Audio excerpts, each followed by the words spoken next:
안녕하세요, 4월이 아빠입니다. 오늘 리뷰해볼 작품은 브라질의 작가 파울로 코엘료의 브리다입니다. 초판이 1990년에 발행이 됐고요. 최근판은 2010년 문학동네에서 출간됐습니다. 페이지 수는 351페이지입니다. 오늘의 작품 브리다는 20살 여성 브리다가 마법사와 마녀를 찾아가서 수련을 하는 과정을 통해서 운명과 사랑을 발견하는 내용입니다. 작가인 파울로 코엘료가 순례 중에 만났던 여성의 이야기를 소설로 만든 것이라고 하는데요. 영적 자아를 찾아가는 과정을 마법 세계를 통해서 이야기합니다. 곧바로 줄거리를 알아보겠습니다. 주인공은 20세의 여성 브리다입니다. 마법을 배워서 마녀가 되고 싶어 합니다. 그래서 마법사를 찾아가는데요. 그 마법사는 숲속의 마법사라는 남자예요. 그는 한때 잘 나가던 마법사로 천상의 마스터라고 불리면서 존경받던 인물인데요. 제자도 여러 명 거느리고 있었어요. 그러다가 넘치는 열정으로 인해서 실수를 저질렀고 지금은 그냥 저냥 살고 있습니다. 그런 숲속의 마법사를 찾아간 브리다. 둘은 함께 숲을 통과해서 산 꼭대기에 올라가서 진실의 대화를 나눴습니다. 결국 브리다는 숲속의 마법사의 제자가 됐어요. 일단 마법사가 나오고 그러니까 느낌상 중세 분위기가 날 것 같기도 하고 그런데요. 막상 작품을 읽어보면 막 버스 타고 다니고 도서관 가서 책 빌려보고 막 그럽니다. 아무튼 이 숲속의 마법사가 브리다를 제자로 받아들인 것은 다 이유가 있었는데요. 바로 그녀가 자신의 소울메이트라는 것을 한 방에 알아봤기 때문입니다. 자, 그러면 이쯤에서 소울메이트에 대한 설명을 해드릴게요. 보통 영혼의 친구, 마음을 나눌 수 있는 친구, 그런 뜻으로 해석을 하는 단어잖아요. 작품에서의 소울메이트는 운명의 파트너 정도로 표현을 하면 좋을 것 같아요. 이 책의 내용에 따르면 이 인간은 여러 번의 윤회를 거듭하면서 그때마다 다른 삶을 살아가는데요. 한 번 윤회할 때마다 이 인간의 영혼이 크리스탈이 깨지듯이 조각이 나서 세상 곳곳으로 흩어진다고 합니다. 그렇게 흩어진 조각 중에서 반드시 한 번은 만나야 하는 조각들이 있으니 바로 그것을 소울메이트라고 합니다. 결국 이 조각들은 모두 자신의 일부인 것이죠. 그런 만남은 운명적 사랑으로 이어진다고 합니다. 이미 정신의 각성을 거친 존재들인 마법사들은요, 이 윤회로 조각나기 전의 삶인 전생을 볼 수 있기 때문에 소울메이트를 딱 알아볼 수 있다고 합니다.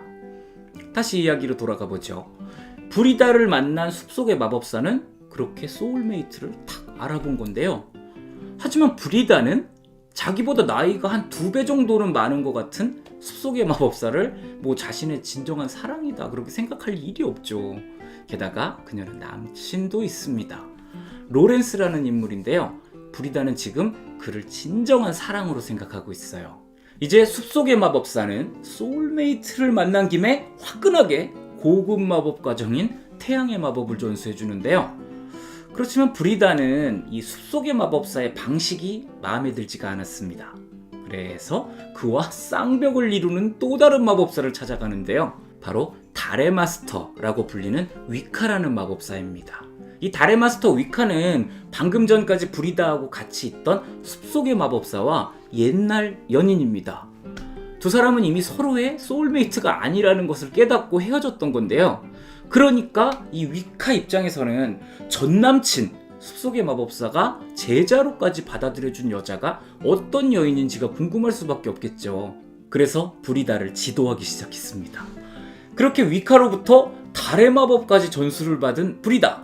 그녀는 이 과정을 겪으면서 삶의 지혜, 육체적 사랑, 그리고 소울메이트에 대해서 알게 됐습니다. 그리고는 자신의 영적 능력을 통해서 전생을 들여다보게 됐어요. 결국 그렇게 브리다도 숲속의 마법사가 자신의 소울메이트임을 알아버렸습니다. 와우! 숲속 마법사는 지금 브리다를 향해 있고요. 브리다는 남친이 있고요. 달의 마스터는 숲속 마스터의 전 여친이네요. 딱히 스토리가 중요한 작품은 아닙니다. 하지만 결말이 궁금하시다면 책을 통해서 확인해 보시면 좋겠네요. 이 작품은 영적인 것에 관심이 있는 분이라면 재미있게 읽을 만한 작품입니다. 반대로 대부분의 그렇지 않은 사람들에겐 재미없는 작품입니다. 특히나 이 줄거리를 파악하기 위해서 이야기의 흐름을 따라가다 보면 진짜 짜증이 폭발해버릴 수도 있는데요. 후반부로 가면 갈수록 점점 복잡해지는 메시지 때문에 혼란에 빠지게 됩니다.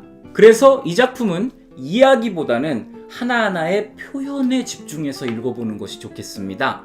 제가 가끔 언급하는 화장실 책 있죠? 분명히 스토리가 있는 소설이기는 하지만 호흡이 굉장히 길고 술술 읽히지도 않기 때문에 이 스토리를 잡는 것보다는 차라리 아무 페이지나 열어서 이 눈에 들어오는 좋은 표현들을 음미하는 편이 더 좋겠다는 생각이 들어요. 돌려까기는 이 정도만 하고요. 이번엔 장점을 설명해 볼게요. 오늘의 작품 브리다는 언어의 연금술사 파울로 코엘료의 작품답게 이야기 속의 지혜와 교훈을 담아내는 깊이 있는 형태를 가지고 있습니다.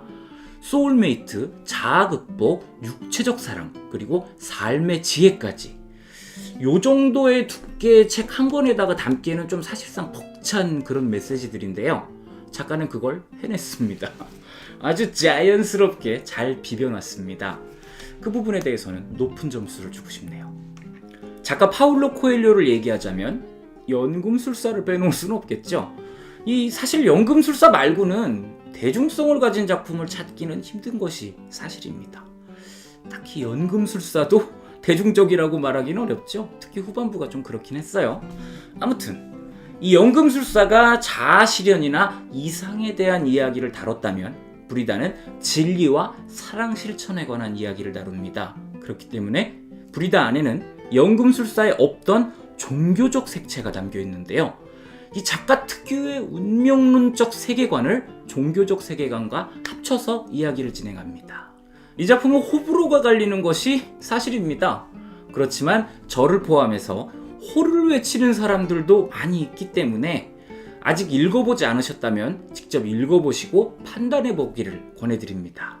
결론은 독자들이랑 적당히 타협하기는 어려운 작품이에요. 하지만 작가 특유의 스타일을 즐기는 분이라면 여러 가지로 좋은 경험을 선물 받을 만한 작품입니다. 네, 여기까지가 오늘의 작품 브리다의 리뷰였습니다. 제가 지금 소개를 드렸던 줄거리 요약만 딱 듣고 마법 세계가 나오니까 해리포터 같은 작품? 이렇게 기대하시면은요, 높은 확률로 재미없어서 몸을 비틀비틀 거리실 겁니다. 주의해주세요. 저는 또 다른 작품으로 여러분을 만나러 오겠습니다. 즐겁게 감상하셨다면 구독, 좋아요, 알림 설정까지 꼭 부탁드리겠습니다. 감사합니다.